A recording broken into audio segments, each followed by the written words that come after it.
Hi, everyone. I'm Nicole Catalfamo. I'm the Associate Director of Employer Relations, and I'm accompanied by John Howes, FCRH 09, Government Affairs Counsel at Wireless Infrastructure Association. And we're really excited to be here tonight for Rams Helping Rams session. So thanks so much, John, for being here. Thank you for organizing this. Thank you for asking me. Absolutely, absolutely. And thank you to the others here in the room for participation. This program is a personalized career coaching program that really helps the 2020 grads connect with alumni in hopes to gain experiences and connections to aid in their job search. So to kick off the session tonight, John, I'd love for you to tell us a little bit more about you.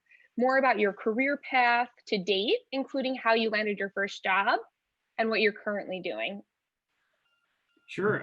Well, first, thank you guys for joining. And for those who are watching this session as it's been recorded, I was graduated from Fordham College, Rose Hill, 2009, right in the thick of the recession.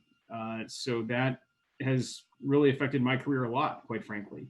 The first opportunity that I had after that was as a New York City Urban Fellow. So it's a program that prepares recent college graduates to work in the New York City government.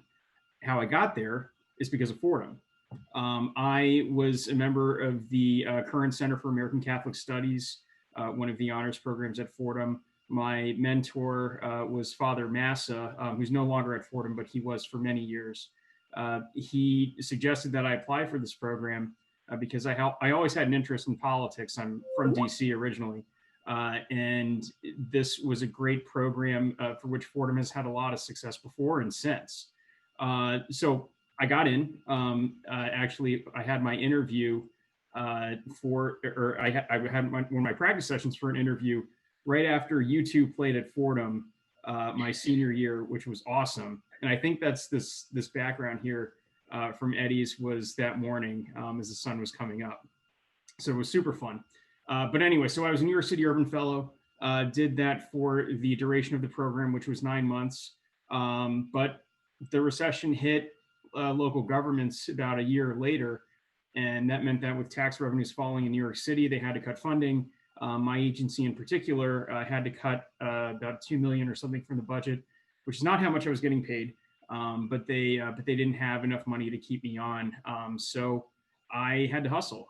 So what I did, and I'll try to abbreviate the story a little bit, but hopefully that's another example of you might think that you have one career path, but there are twists and turns along the way. There are times when you might lose your job, even though I had a fellowship, so it wasn't like I got fired or anything, or suddenly had to be let go. I had to find something else to do. So I had been going to a barbershop downtown. It was on Wall Street, and struck up a conversation with my barber. And his story was that he came from Ireland with literally $100 in his pocket when he was about my age in the mid to late 80s. So he bounced around, tended bar, couch surfed, did whatever he could. And then he ended up working at the barbershop and ended up being the co-owner, and then at the time buying 2 restaurants in the city. So it's kind of the American dream. So he and I got along great. And I told him, I really don't know what I'm going to do. I'm going to have to go back home to Maryland. And he said, oh, well, your governor at the time, Martin O'Malley, his chief of staff was a friend of mine from elementary school in Dublin. So I said, well, I don't want to impose, but would you feel comfortable sending along my resume? So he did, and then I got an interview, and then I ended up working on Governor O'Malley's reelection campaign that year. So that was 2010, and that was a great experience. And anybody who's interested in politics, I recommend at least volunteering on a campaign, which is a little bit harder to do with this past election cycle, but really shows you the importance of getting out there, knocking doors, talking to people, and being a part of the political process. So after that, there weren't many jobs on the campaign or from the campaign to the administration. So I had to find something else to do. So I struck up a conversation with my state delegate at the time. He offered me an internship, so I did that. But that was only for 4 months. So I spent another 4 months just applying for jobs, living at my parents' house, trying to figure out what I could get, if anything. But thankfully, and this is where Fordham comes in again, my sister, who is also a Fordham alumna, she was Fordham College Rose Hill 2007, she's 2 years older than I am. She put me in touch with a Fordham alumnus, and he put me in touch with somebody else who put me in touch with a husband and wife who were doing political consulting and fundraising, and that ended up being my next job. So I did that for a year. So very different, from being a city employee to being on a political campaign to doing fundraising. Then I ultimately decided to go to law school, did that for 3 years, and then got to another trade association, then my current trade association. So all of that is to say that there are twists and turns along the way, but you have to stay positive and try to look at what opportunities are ahead of you, and just kind of see, hey, that could be interesting. Maybe I want to continue doing that. So maybe we'll segue to the next question. Yeah, absolutely. I mean, your story is exactly what we're doing here today, making connections, and you really have leveraged the Fordham network throughout your series of roles in your career path. But it really just shows the value and how much alumni want to help one another. I mean, it's all about connections and really building on them. Yeah, and I think that's certainly true of Fordham. It's also true of my law school. So for law school, I stayed in DC and went to American University's law school. Kind of a similar situation where in that particular job market, we are competing with schools like Georgetown and GW. Fordham, we're specifically in New York, you're competing with schools like NYU and Columbia. So I think, the Fordham alumni definitely want to help each other out. AU alumni definitely want to help each other out because we're competing against people who maybe the rest of the world, or they feel themselves that they're more credentialed than we are. So we got to do what we can. If there's somebody who's coming up along the way and says, hey, I'm interested in this field, I think we got to do whatever we can to help each other out. Absolutely. Absolutely. So now fast forward to 2020 and we all experienced COVID. So can you share more with us about how COVID's impacted your specific area and your role, and what trends do you see developing due to the current situation? Yeah, so right now I'm Government Affairs Counsel for the wireless infrastructure industry, or Wireless Infrastructure Association. We represent the wireless infrastructure industry. So our companies are the ones that own the cell phone towers, small cells, fiber, everything that enables connectivity. And that's why we're able to have this conversation today. You wouldn't be able to do that without broadband. So that's our focus, is deploying broadband all across the country. And COVID has certainly affected that. With our member companies and with telecommunications connectivity in particular, our members noticed that traffic transitioned from kind of an urban core to more suburban areas as people are working from home. So one of the projects that we had was, we still have these projects going on of, putting up new antennas in new places. But how could we continue to do that? Because we need permits from local governments. How can we keep those going, even though the people in the local governments aren't necessarily in their offices? Our members aren't necessarily in their regular offices. So that was a challenge that we had early on, specifically for our industry. In terms of the nature of work, I work from home. Almost everybody works from home. I work with certainly our member companies and their staffs. All of them are working from home. I often work with members of Congress and their staffs, and with government agencies like the Federal Communications Commission, FCC. Everybody's working from home. So some of the benefits are you don't have to go anywhere. You don't have to commute. And that's one of the considerations I think people usually have in starting their careers, or where are they going to be and how do they get there? How long is the commute?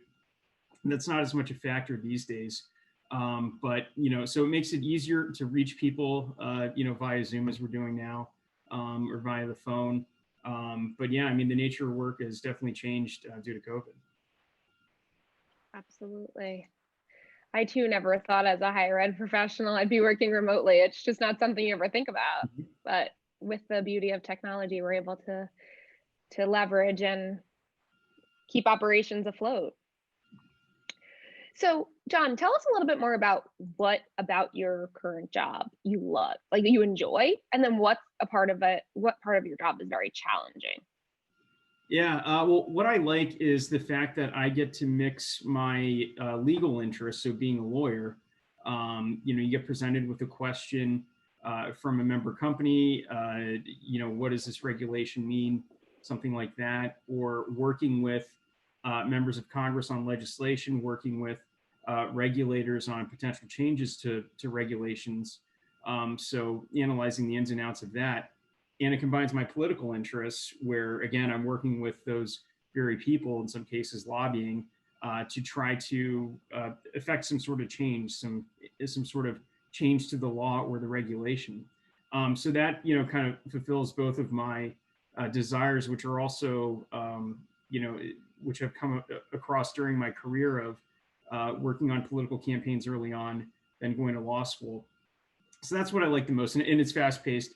Even though things sometimes feel a little bit slower because we're all working from home, it can be faster too. So certainly the challenge, and we're in an industry, telecommunications, that's constantly changing. The standards of technology are constantly getting upgraded so that we can provide this connectivity.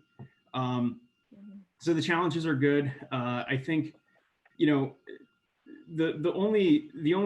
first off, this job has been fantastic that I've been now, and the fact that I have it is because I interned there during law school. So we could get into another aspect of that, of the importance of networking, but basically I interned there during law school, so they had familiarity with me, and then they had an opening, and reached out to me, and they brought me back. Yep. So it's always important to keep those connections with past internship supervisors and coworkers Absolutely. very strong and fresh. Mm-hmm. And one of the questions that I wanted to ask a little bit more about the education side. So there was about 3 years between undergrad and law school. For me, yes. Mm-hmm. Yeah.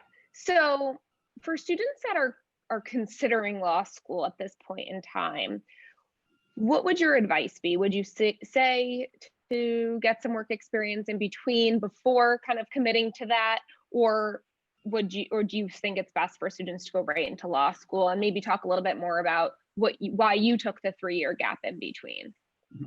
Well, some lawyers might say, don't go to law school. Don't, because it's 3 years, a lot of it is spent in the library. It's stressful, and it is expensive. Even if you're going to a state school, law school is incredibly expensive, and you're going to be saddled with debt. So you have to consider if you're willing to do that, and consider overall if it's the right path for you. For me, I wanted to develop the skills as a lawyer. I guess probably a good example of that is when I was in the New York City government. My boss was a lawyer, and we were analyzing legislation and how it would affect our agency. Our agency was the Department of Consumer Affairs, so business licensing, consumer protection. And he would hand me, some prospective bills or amendments, and I would try to read through them. And legislation and law is a very different language. So sometimes I could get it. Sometimes I would go back to him and say, hey, I really don't understand it. But he could scan through, and he would say, oh, okay, yeah, I got it. So I wanted to learn those skills. And then another example of the other thing that I wanted from law school is to build a network of colleagues, of other people with whom you can bounce ideas off of. And the example that I use there is my boss at the time, again, when I was in city government, our commissioner wanted to get a meeting with the Senate Banking Committee, because at the time they were discussing what became the Dodd-Frank Act. And as a New York City local regulator, we wanted to apply our experience to that debate, and particularly New York City, the biggest city in the country, what we would be able to offer there. So we needed to get a meeting. And so my boss looked through the staff list and saw that there was a guy who went to law school with him. Didn't know him very well. They were in different sections, and sections in law school are, pretty much define your identity, such as it is. So he reached out to him, and we got the meeting. So that's just another example of something that I wanted. And for me, I felt like I got what I wanted, where I got the skills as a lawyer, the ability to practice law, which is a very, well, a JD is a very flexible degree. That's something else that I wanted. Even though you have on one hand the crippling debt of law school, you also have a lot of different opportunities where, sure, you could go to a big firm. And, a lot of people do that. They practice law that way. I never wanted to go the big firm route. I always wanted to focus on something public policy, kind of DC related. It's always been my interest in being native Washingtonian. So I also, my opportunities after law school were because of where I went and where I was. We can get into that a little bit more, but those are kind of two things that were important to me that are also worth considering. Basically, is it right for you? Sometimes it takes a few years to figure that out. For me, I was pursuing other interests and in some cases hit some dead ends. So I felt like it was time to go. It was the right time for me to go to law school after 3 years out. Some people feel like it's the right time right after undergrad. But I think it's important to get additional experience, which will help you in law school as well. Yeah, absolutely. Yeah, you're right with that. It's the advice that students receive as recent grads, as seniors, about going to grad school immediately or taking some time to explore other interests and get work experience is basically 50-50.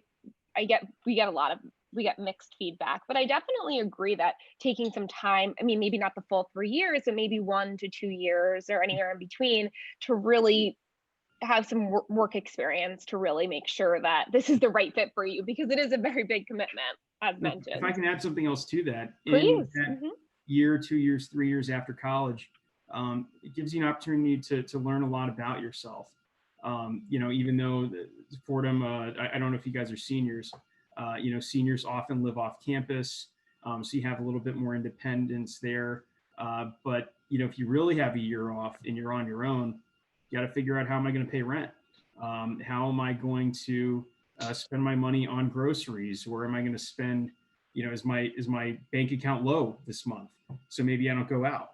Those are decisions that you have to really start to deal with, which bring you into adulthood. And I think that's really important, because some people who go straight from undergrad to law school, they might feel like they already know anything. And then you get to law school and you realize you don't.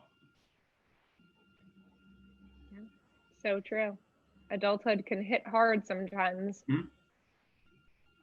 So as you reflect a little bit back on when you graduated from Fordham, what advice would you have liked to hear when you were first starting out, kind of reflecting back now? Mm-hmm. Well, I'm trying to think of some of the advice that I got while I was there. I was lucky that I had, good professors and certainly a mentor like Father Massa. The simplest advice is always just to work hard, whatever situation that you're in.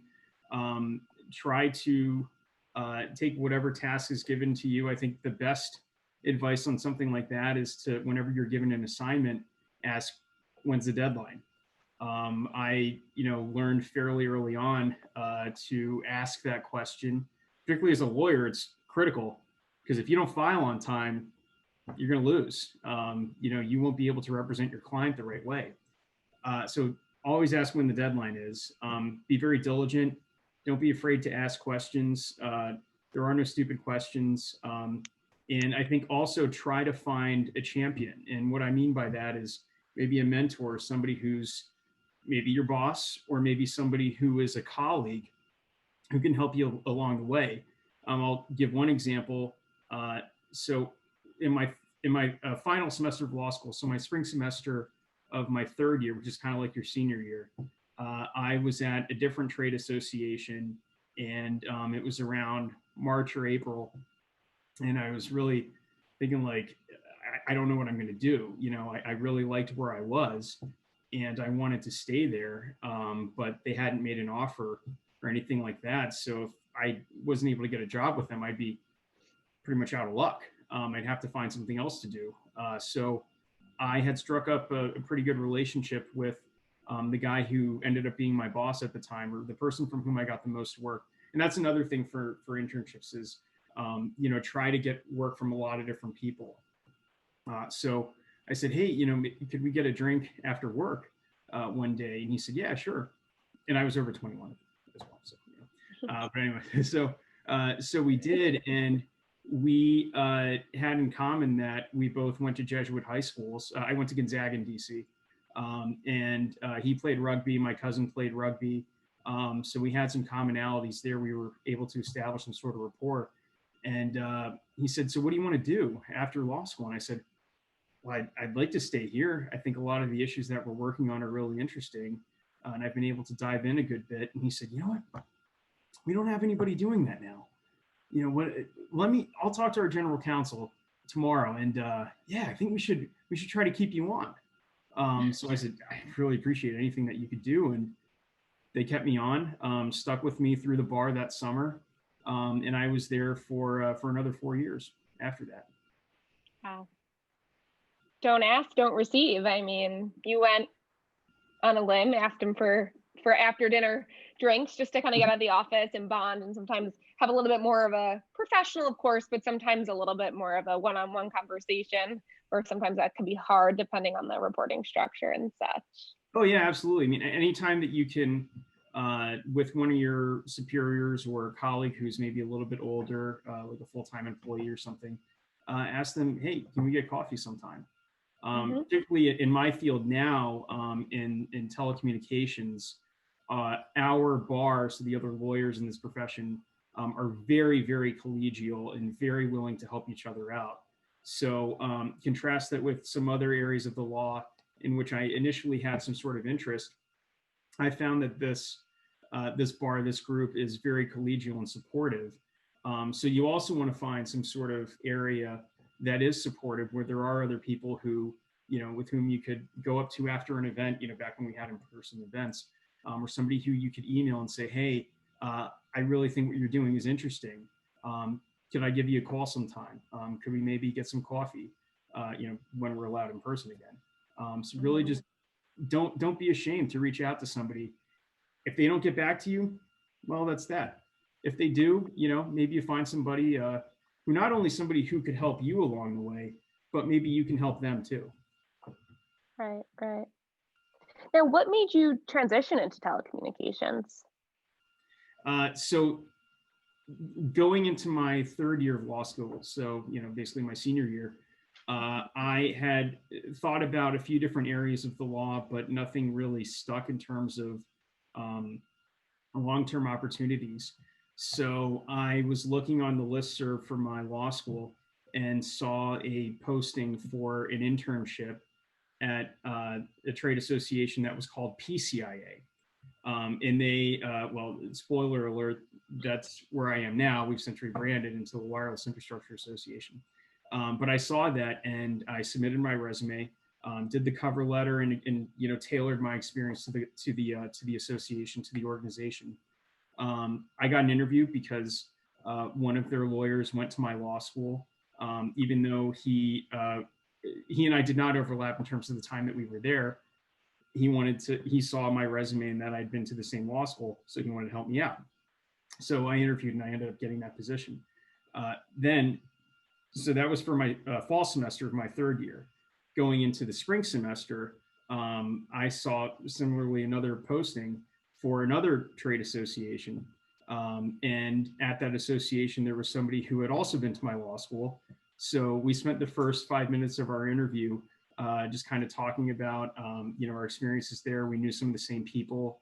And then I ended up getting that position. And that was my most recent association, where I was for 4.5 years. So it all comes back to networking and relying on your alumni networks. And that's something that, Nicole, I appreciate you're doing with Fordham. And, Fordham is very active with that, as it should be. Yeah, absolutely. And for you, John, every school you've been to has almost provided you kind of like a door opening to where you are today. Oh yeah, Gonzaga's helped me too. I mean, and actually, there are a lot of other Gonzaga alumni who are in DC and were involved in public affairs and government. And we have a group called the Purple Caucus. So purple because that's our color, but also red and blue. So we get together. We used to get together every few months, and that has been another good source of contacts and networking. Is again just relying on your alumni base. Yep. Absolutely, absolutely. You're definitely checking all the boxes on a lot of the messaging that we provide our current students as well as our recent grads. Mhm. So, as an individual who graduated during the recession, could you think of a time where you faced a challenge and how you overcame it? Yeah, definitely. So from when I worked for a state delegate until my next job, there were about 4 months there. And I was incredibly lucky that I could stay with my parents and not have to pay rent, and they would feed me. Uh, but there were other people from my class, specifically at Fordham, who they were without a job for well over a year, or even longer. And there are people now. I'm sure unfortunately, probably some of the recent graduates, the seniors, who might still be out of work. And it's tough, and it places it's a real mental burden. It can be incredibly discouraging, and with that discouragement, could lead to despair in some situations, or uh, potentially mental health problems. Because if you don't have a job, if you don't have something that not only is bringing in money to help you make ends meet, if you don't have a job, sometimes you feel like you don't have any personal worth. I thankfully never got to that stage because I have a really good support system. Again, with my parents, I was able to live at home. But there were times when it was pretty bleak, and I would send out resumes, and it just felt like you're just throwing them out the door, out the window. Nobody's picking them up. But you just have to stay focused, and I think that's something that is also instilled with us at Fordham. Some of our Jesuit training, uh, to be persistent. The Jesuits are famously the order that likes to get out there into the world and to see other things. I think particularly in New York, New Yorkers are known for their persistence. And so I think some of those qualities need to shine through as well. So for those who are out of work right now, again, reach out to somebody in your Fordham network. Be persistent. Another example there in terms of persistence that has helped me as a lawyer, but also when I was a fundraiser, and I think it applies to anything that you do, is if you send an email to somebody, they don't respond in 2 days or something like that, just send them an email again. Just say, hey, I just want to follow up. Sometimes they miss the first one. It's natural, it happens. So if you just say, hey, I just want to follow up, and if you are persistent every few days or something like that, they should get back to you. Then hopefully that will start a conversation. Mhm. Yeah, absolutely. I mean, as working professionals, sometimes you get 30 plus emails a day and there's back-to-back meetings and maybe you don't have time to answer emails, and the person who's sending it doesn't always realize that. And that when you don't get any response, it's like, oh God, they're ignoring me. But in reality, it's not intentional. It's those kind little follow-ups are definitely appreciated because Yeah, sometimes we kind of push don't our email to the back burner. right. Don't take it personally if somebody doesn't get back to you. Just be Yeah. professional and just follow up. And if they don't want to get back to you, well, they don't. But just try to continue to be persistent and stay positive in anything, because again, being without a job, not having work, can be really draining. But if you let it drain you, well, then you're not going to get anywhere, and there could be unfortunate circumstances. Of course. Now, I think I know the answer to this question because you're had a constant theme of this throughout the conversation thus far. But I guess, is there anything else that any other advice you would give to the grads here about utilizing boredom to make the most out of your career? Like any other color or context that you want to say, in addition to, of course, the network, which I know has been a common theme. Mm-hmm. Yeah, absolutely. There are Fordham alumni clubs around the country. I don't know the exact number, but they are certainly in most major cities. Mm-hmm. Just as a personal plug, my sister is the president of the DC Alumni Club, which is very active here. So particularly in our club in DC, we often have different events or different people with whom you can be in contact to try to pursue different career opportunities. For me personally, please, any Fordham alumni, contact me if you are interested in the legal field, in government, public affairs, anything like that. Again, we all have to help each other out. And if I don't know somebody, I can try to connect you with somebody who might. Mm-hmm. That's so interesting about, I guess maybe, I guess I might call them groups instead of clubs. But I'm curious for the 2020 grads in the room here, if you've received any information from alumni relations about these groups. Something I could definitely follow up on. We work really closely with alumni relations. That's how we got this program kind of kicked off. But I do think that that's a really huge value add, based on your location. Yeah, certainly. I mean, in DC, we're, our industry is, more government focused. Those are usually what the jobs that are available. New York, people think finance or fashion or certainly other things. But you never know. There might be opportunities, certainly in your specific city or through other Fordham alumni across the country. Right. Now, in your opinion, what do you believe are the top 3 skills needed in an entry-level job, whether it's in public policy, in telecommunications, or just maybe overall? I mean, I hear a lot of the same skills from alums, so it might just be an overall answer. Mm-hmm. Well, certainly diligence, performing whatever task is given to you. But I think something that's also encouraged at Fordham through our Jesuit tradition and living in New York, having a curiosity of, you're given something to do, but, trying to think what could be around the corner, what are the different implications of whatever it is. So trying to think outside the box, I think, is usually rewarded and can lead you to better things. So let's see, diligence, curiosity, and positivity, having a positive attitude.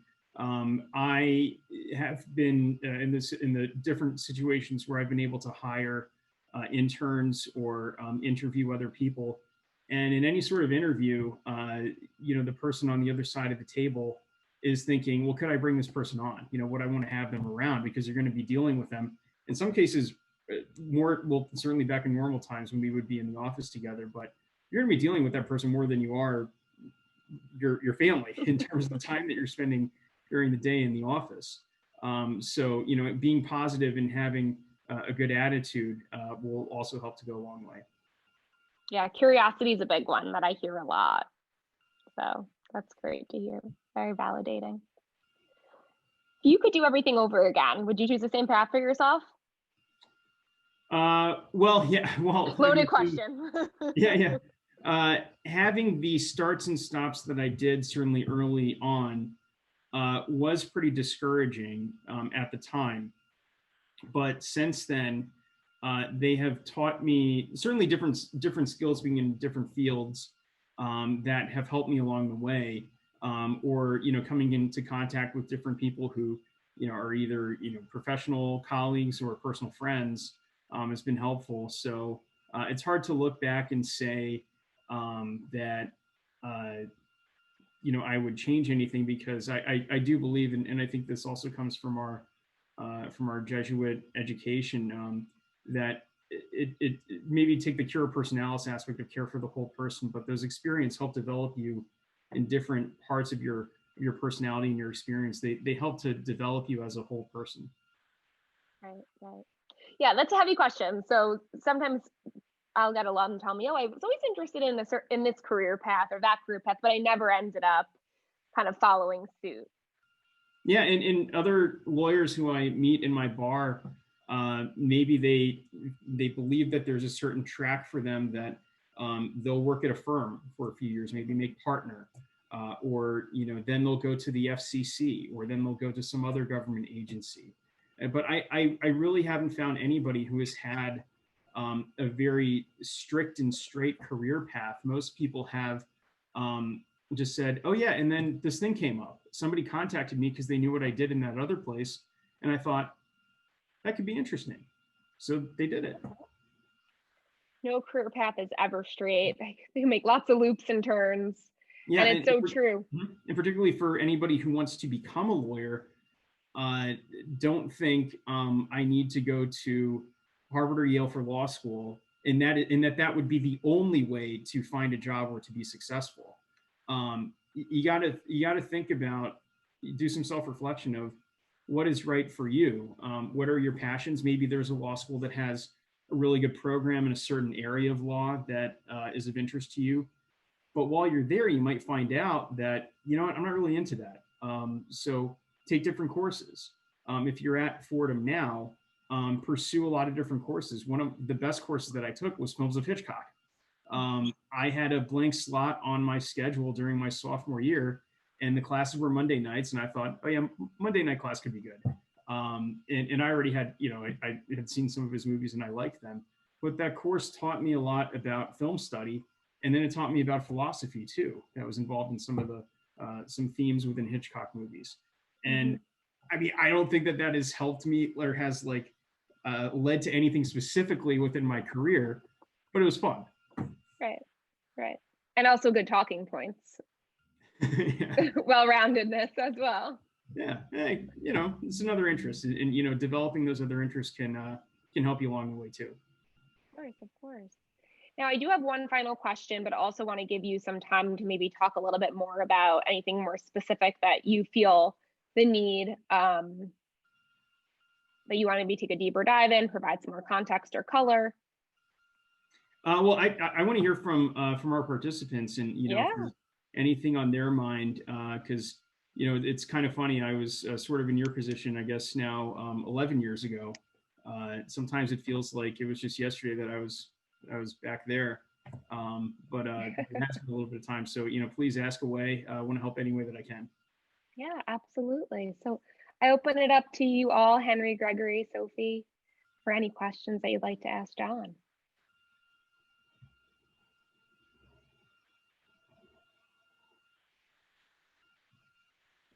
So I guess I can start if no one else wants to kick it off.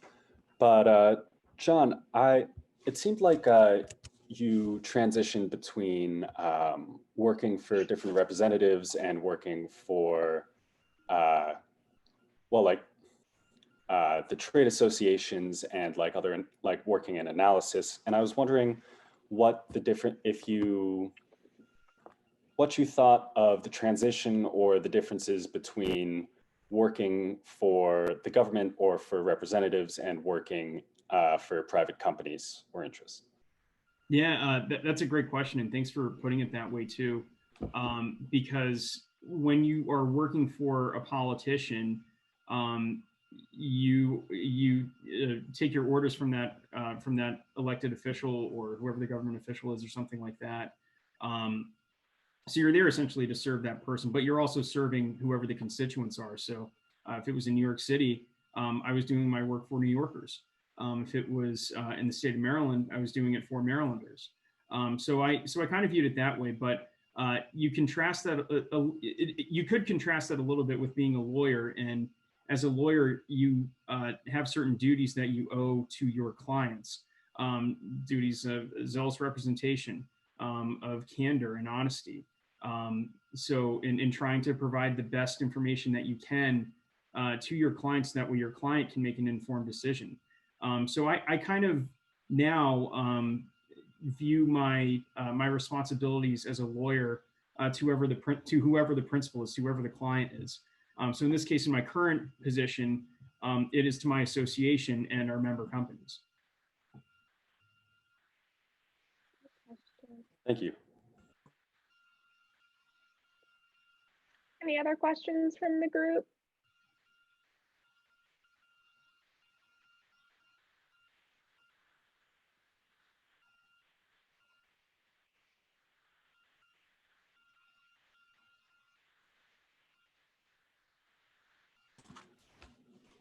Well, I suppose I do have a more general industry question. I was wondering if you think that, the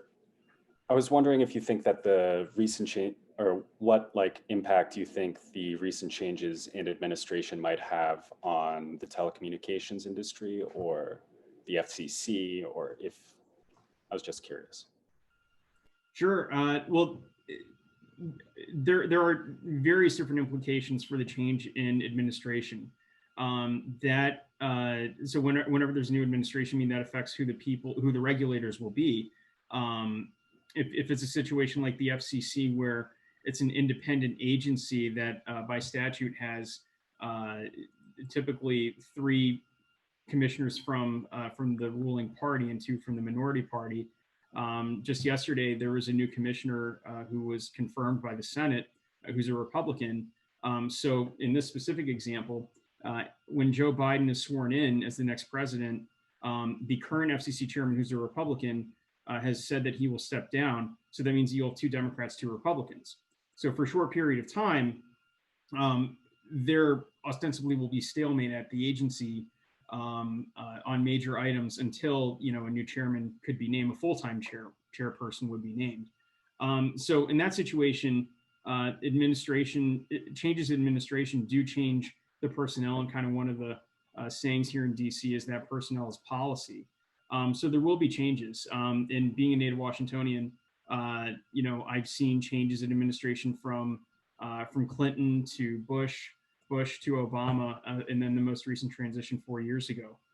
So it kind of, makes DC an interesting place where there is turnover every 4 to 8 years of literally different people coming in. But ultimately, as an advocate for an industry, or as a lawyer, because judges are appointed by different administrations. Overall, the important thing is to be professional, to be diligent, and to be honest with whomever you're dealing. Thanks again. Yeah. So we did have a question in the chat come in.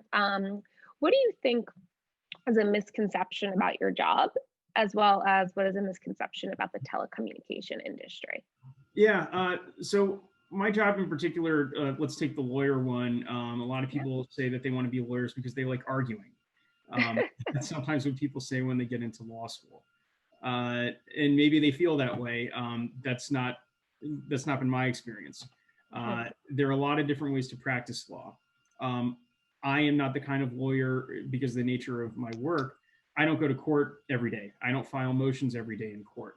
I have made an appearance or 2 appearances in court in different cases, but I don't practice in that way. Other people do, and that's what they like. But again, there are different pathways for any sort of career. As a lobbyist, when I have been a registered lobbyist and committed my time that way, some people think that lobbyists just throw around cash, or that there is the swamp here in DC. That I don't think that is the case, because anybody who is a lobbyist, if they do want to pursue, or if they do want to have a long career, they're not going to get by very long if they operate that way. So I think most lobbyists, like any sort of profession, they're only as good as their information. They're only as good as what they can do to not only help their clients, but also help to work with members of Congress and advocate for their views.